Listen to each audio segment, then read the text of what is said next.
My son forgot to end the call. I heard him say, "That old man won't last a day after our Thanksgiving surprise." His wife laughed. They thought the house I built, the home I shared with Mary, would be theirs by Friday. They thought I was weak, a grieving old man ready to break. They forgot I don't just build things. I tear them down too. If you're listening to this, subscribe and let me know where you're watching from. It helps to know I'm not alone in this crazy world. The scent of sawdust is the smell of my life. I'm Robert. I'm 72. For 40 years, I built homes. Good homes. Solid homes. My own house was my masterpiece. I built it for Mary, my late wife. Every beam, every nail, I placed them myself. Now 10 years retired, the house felt too big. The silence was too loud. I ran my hand along the oak banister. The wood was smooth, worn down by years of use. It was my sanctuary, or so I thought. The real danger wasn't outside. It was already inside my life. It was the Friday before Thanksgiving. Cold November air seeped through the windows. I was in my study, looking at the old blueprints of the house, remembering the day we broke ground. Mary was so happy. My hip ached, a dull, constant reminder that I was getting old. I was tired. Maybe that's why I didn't see the signs. I was too focused on the past to see the storm brewing in the present. Then the phone rang. It was Michael, my only son. His voice was rushed. It always was lately. He never had time for small talk. "Dad, about Thanksgiving," he started. "No hello? No how are you? Just business." "Michael, good to hear from you," I said, trying to keep the disappointment out of my voice. "Yeah, listen, Jessica and I think it's better if we host this year." Jessica, my daughter-in-law. She always had ideas, and Michael always listened to her.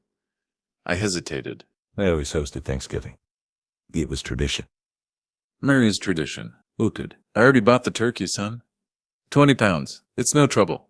"It is trouble, Dad," Michael insisted. His voice was too smooth. "Too practiced. You looked tired last time we saw you." "I'm fine, Michael." "You're not fine," he snapped. Then softer. "Let us take care of you for once. We'll do everything. You just show up at 5. His concern felt fake, like a cheap veneer over pine wood. But I was tired. My hip throbbed. The thought of spending 2 days on my feet felt overwhelming. Maybe he was right. Maybe I was just an old man clinging to the past. "All right, son," I conceded. The words felt heavy in my mouth. "If you're sure, I'll be there." "Perfect. See you then, Dad. Gotta run." The line clicked, or so I thought. I went back to the kitchen, the blueprints forgotten. I felt a strange unease. A shift in the foundation. Something was wrong. I set the cordless phone back on the cradle, but the little green talk light stayed on. That wasn't right. I picked it up again. No dial tone, just muffled sounds. Rustling fabric, a car door slamming. Michael hadn't ended the call on his cell phone. He must have shoved it in his pocket. I was about to hang up. I should have hung up, but then I heard Jessica's voice. "Well, did he agree?" Her voice was sharp. Eager. "Yeah, he's coming here," Michael replied. The car engine roared to life. "He sounded weak, Jessica." "He gave in right away." Weak. The words stung. Good. Cold satisfaction dripped from her tone. "It'll be easier this way. On our territory. Like I was an enemy walking into a trap, Jessica continued. "The lawyer said presenting the papers in a familiar setting might confuse him, but I think stressing him out is better." "Papers?" I froze. My hand clenched the receiver. My knuckles turned white. "I still don't know if I can do this," Michael muttered, a faint echo of the boy I raised. "The boy I loved." "Michael, we talked about this," Jessica snapped. The kindness was gone. "Look at our situation." Her voice grew louder, filling the quiet kitchen. "The credit cards are maxed out. The bank is calling about the second mortgage. And your father is sitting in that massive empty house, refusing to help us. It's his house, Jessica." "He built it for Mom," Michael said, a weak defense. "And he's wasting it," she retorted. "He's old. He doesn't need it." "We do. We deserve it." Deserve it. The entitlement was staggering. But that wasn't the worst part. This Thanksgiving surprise. It's the only way. Jessica said. We have to make him sign the power of attorney. My blood ran down. Power of attorney. They wanted control. Control over my house. Control over my life. I leaned against the counter. The solid granite felt like ice. But the real betrayal was still waiting in the shadows. Then came Michael's next words. Words that shattered my world. That old man won't last a day after our Thanksgiving surprise, he said. His voice was low, grim. My breath caught in my throat. He continued. The stress of it all, it'll be too much for his heart. Remember what Dr. Adams said. Any major shock could be fatal. They weren't just planning to rob me. They were planning to kill me. Jessica chuckled. A dry, ugly sound. Exactly. It's foolproof. We apply the pressure, and nature takes its course. By Friday, it will all be settled. And the house will be ours, Michael finished. The greed now outweighing any shred of humanity. The house will be ours, Jessica affirmed. I couldn't listen anymore. My entire body trembled. I quietly pressed the end call button. The silence in the kitchen was deafening. I looked around the room, at the height marks on the doorframe from Michael's childhood. At the spice rack, Mary had labeled in her neat script. They saw an asset, $1 million lifeboat. I saw my life, my memories, my soul, and they were planning to burn it all down. The pain was overwhelming. I sank onto a kitchen stool. I thought I knew pain when Mary died. This was different. This was a deliberate demolition. My son, my own flesh and blood, plotting my death over a holiday dinner. I felt sick, broken. For a moment, I just sat there, letting the despair wash over me. The weak old man they saw me as. But slowly, the pain changed. It hardened. It turned into a cold, hard clarity I hadn't felt in years. The grieving old man died in that moment. A protective rage surged through me, a fierce need to defend what was mine. What was Mary's legacy? I was a builder. I knew how to shore up a weak foundation, and I knew how to demolish a structure that was rotten to the core. I walked into my study. My limp was gone. My purpose was clear. I picked up the phone again and dialed a number I knew by heart. Hello? The voice answered. David, I said, my voice steady, stronger than I expected. It's Robert. I need your help. I need it now. David was my lawyer, and my best friend for 30 years. The man I trusted with everything. Robert? What's wrong? You sound terrible. I took a deep breath. The words tasted like ash. I've just learned, I said, that my son is planning to kill me. The silence on the other end was long, heavy. I'm on my way, David said. His voice was grim. The war had begun. David arrived 40 minutes later. His face was creased with worry. He didn't waste time. We sat in my study. I told him everything, word for word. The callousness, the calculation, the chilling excitement in Jessica's voice. David listened silently. His expression grew darker, his knuckles white as he gripped the armrest. He wasn't just my lawyer now. He was my shield. When I finished, David leaned forward. His eyes were sharp, focused. They plan to induce a medical crisis, David summarized. His voice was clinical. They want you to sign the power of attorney under extreme duress, or they believe the shock will kill you. He knows about my heart condition. Dr. Adams warned me, I whispered, staring at my hands. The hands that built this home, that held Michael when he was a baby. It's despicable, Robert. It's elder abuse. It's conspiracy. And we will fight it. He met my eyes. We have 5 days. We need to act immediately. The first step was protection. David insisted I wasn't safe alone. If they get desperate, Robert, they might not wait until Thursday. He arranged for private security, a retired police officer named Frank. Frank arrived that evening. He was quiet, professional. His presence was a constant, sobering reminder of the threat. My home didn't feel like a sanctuary anymore. It felt like a prison. While Frank kept watch, David went on the offensive. He started digging into Michael and Jessica's finances. I knew they liked nice things. They lived beyond their means. But I didn't know how bad it really was. David hired a forensic accountant, a woman named Sarah Jenkins. Sharp, efficient, and ruthless when it came to numbers. She promised a full report by Monday. The weekend dragged on. Every shadow seemed to hide a threat. Monday morning, David returned. He carried a thick folder. The look on his face told me everything. "It's catastrophic," he said. He spread the documents on my dining table. "The table I built for Mary. They are drowning, Robert." I looked at the numbers. They were staggering. "They took out a second mortgage," David explained. "They have over $150,000 in high-interest credit card debt. And Michael's side business venture. It failed 6 months ago. He lost everything he invested. He never told you. Overdue notices. Final demands. Foreclosure warnings. They weren't just greedy. They were desperate, and desperate people are dangerous. But there was more. The real betrayal was still waiting in the shadows. They see your house as a lifeboat," David continued. "It's worth nearly $1 million.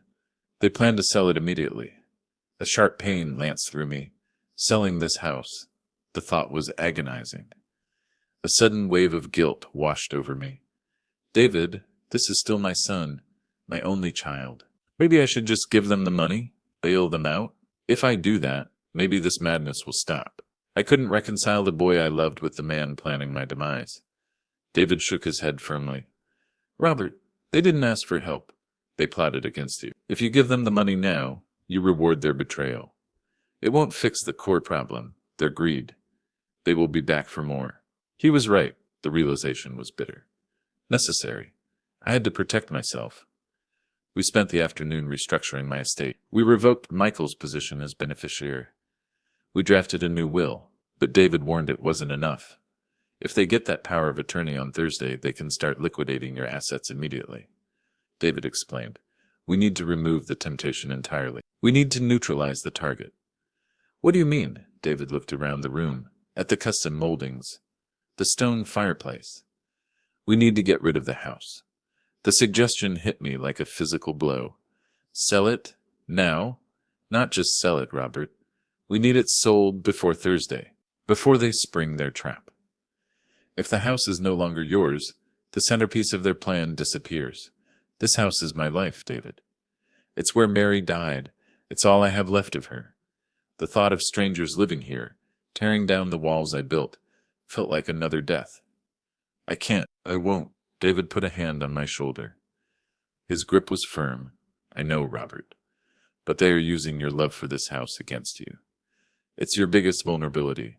You need to choose between the memories and your life." It was a brutal choice. I walked into the living room. I looked at the portrait of Mary above the mantel. Her eyes seemed to look right through me. What would she want? She would want me safe. The memories weren't in the walls, they were in me. "Do it," I told David. My voice was hollow, but resolute. The next morning, Tuesday, David brought in a real estate agent, another Sarah Collins. She specialized in quick, discreet sales to investors. An immediate cash sale will be significantly below market value, she warned me. Her eyes scanned the room, appraising everything, especially with the holidays. "I don't care about the money," I said. "I just need it done by Thursday morning." The wheels were turning. But David wasn't finished digging, and what he found next changed everything. If this story has your heart racing, make sure to hit the like button and subscribe. Every click helps us keep uncovering stories that deserve to be heard. It helps me know I am not alone. Later that afternoon, David called. His voice was tight with rage. "Robert, you need to sit down. Sarah Jenkins found something else. Something hidden." I sat down. Frank stood by the door, watching me. "What is it, David?" "It's Jessica," David said. "She has separate debts, massive debts. Not just credit cards. She owed money to some very dangerous people." He introduced a name I didn't know. Mr. Scott, a loan shark. "She borrowed $50,000 3 months ago. The interest is crippling. Scott has been making threats. They aren't just facing foreclosure. Robert, they are facing physical danger." Jessica's desperation suddenly made sense. She wasn't just fighting for a lifestyle. She was fighting for her life. And she was willing to sacrifice mine to save hers. The realization hit me hard. Michael was being played too. He was weak, greedy, but Jessica was the driving force, the mastermind. Does Michael know? I asked. I don't think so, David said. These accounts are in her name only. She's hiding it from him too. The betrayal ran deeper than I thought. It was a tangled web of lies and deceit, and I was caught in the middle. David continued his investigation. He looked into the lawyer Jessica mentioned on the phone, a man named Kevin Harris. Kevin Harris, David said, disgust dripping from his voice. He's a shady character, a notary public who bends the rules for the right price. He's the one they plan to use on Thursday. Can we stop him? I'm working on it, David said.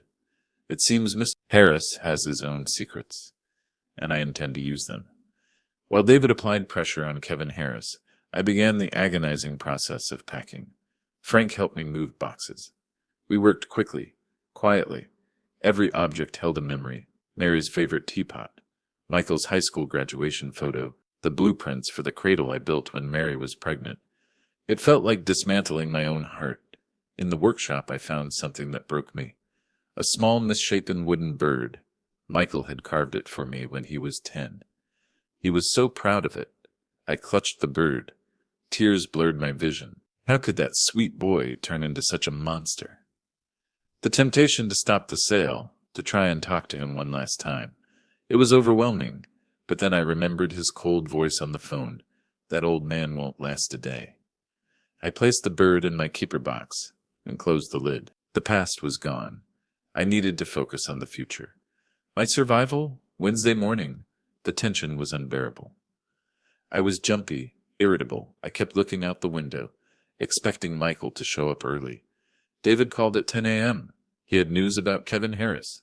We got him, David said. Harris is cooperating. It turns out Jessica has something on him. Blackmail. He's terrified of her. He agreed to testify that they planned to coerce you. The pieces were falling into place.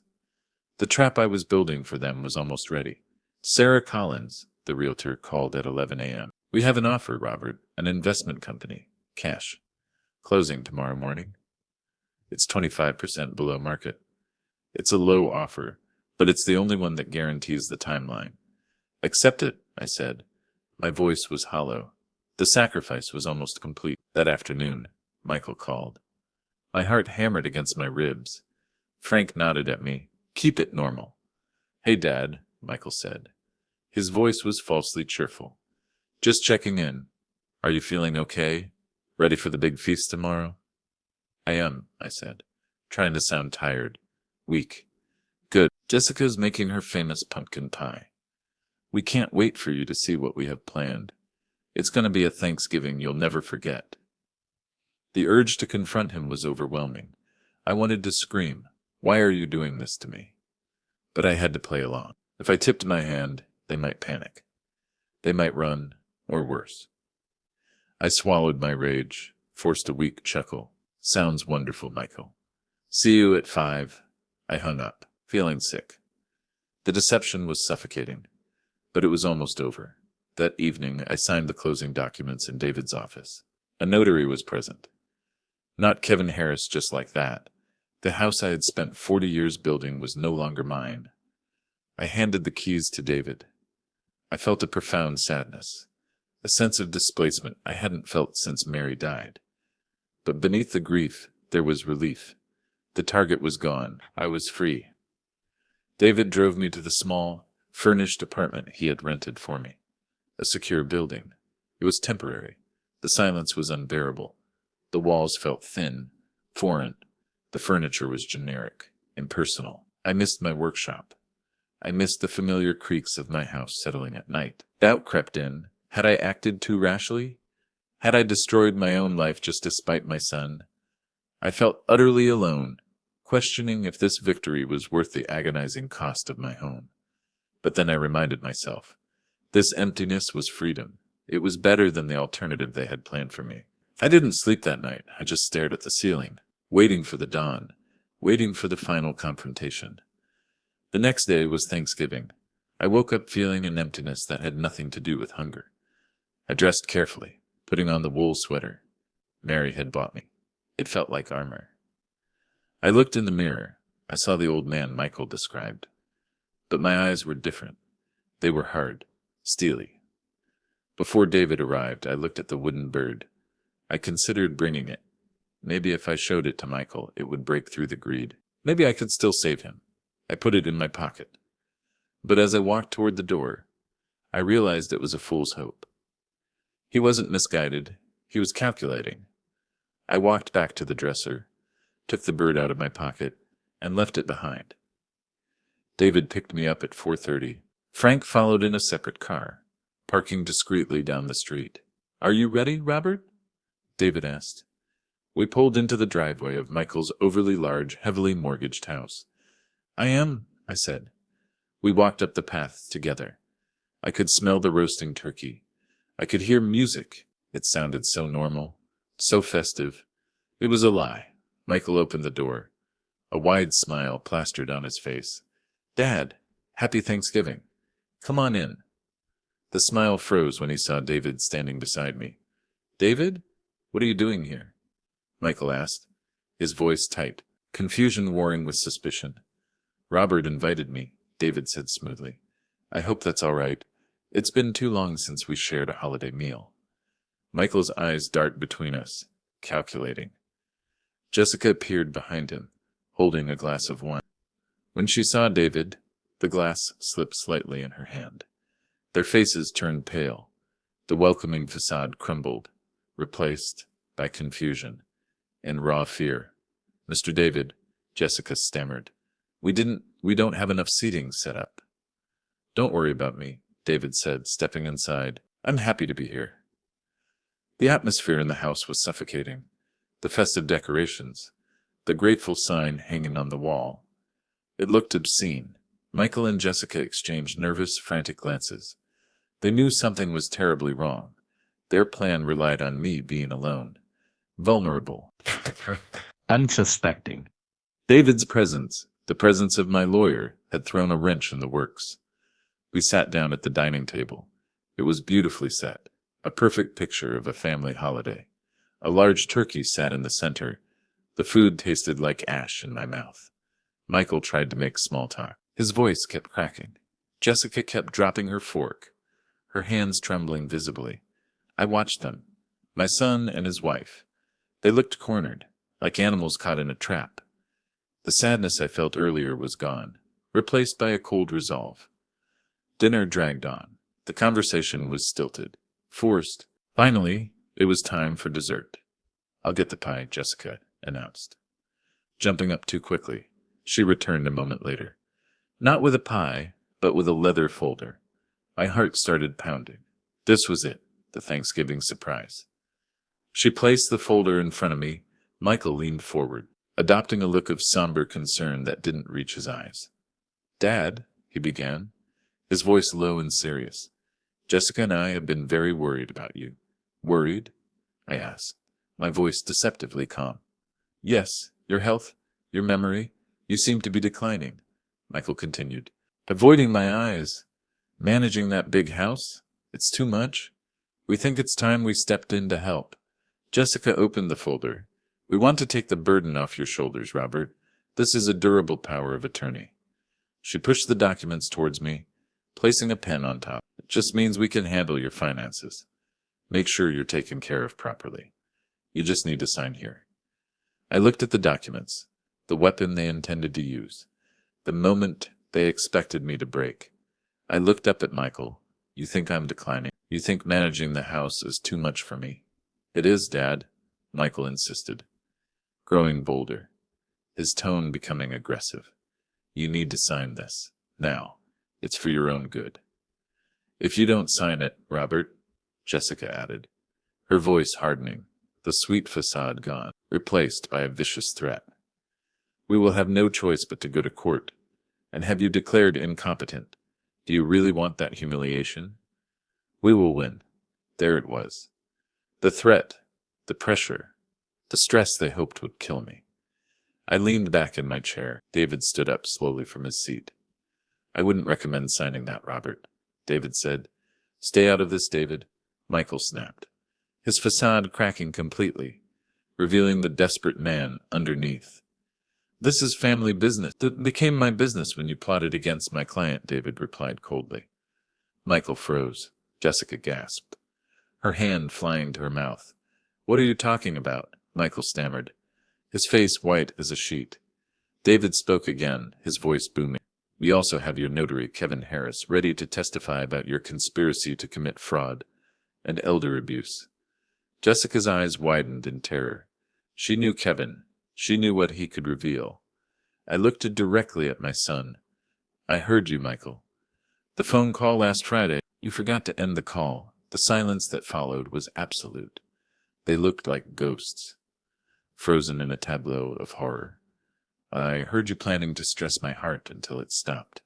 I united, my voice rising, filling the room with the weight of their betrayal. I heard you say, that old man won't last a day after our Thanksgiving surprise. And I heard you, Jessica, celebrating that the house will be ours.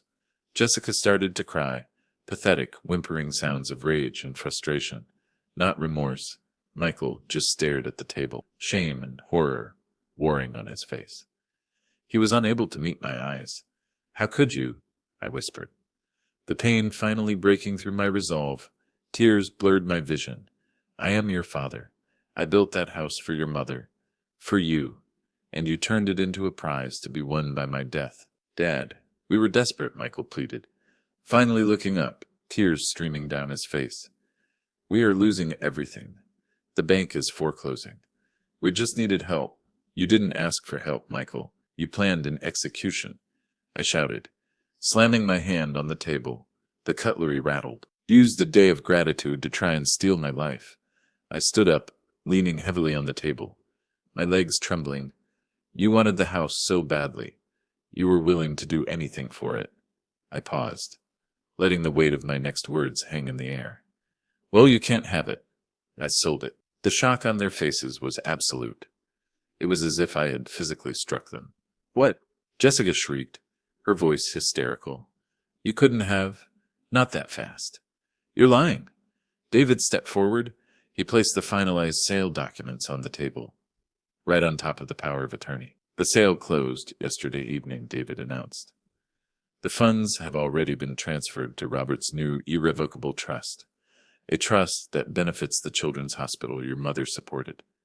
Jessica stared at the documents, her mind racing, trying to find a way out. She snatched the papers, frantically flipping through them.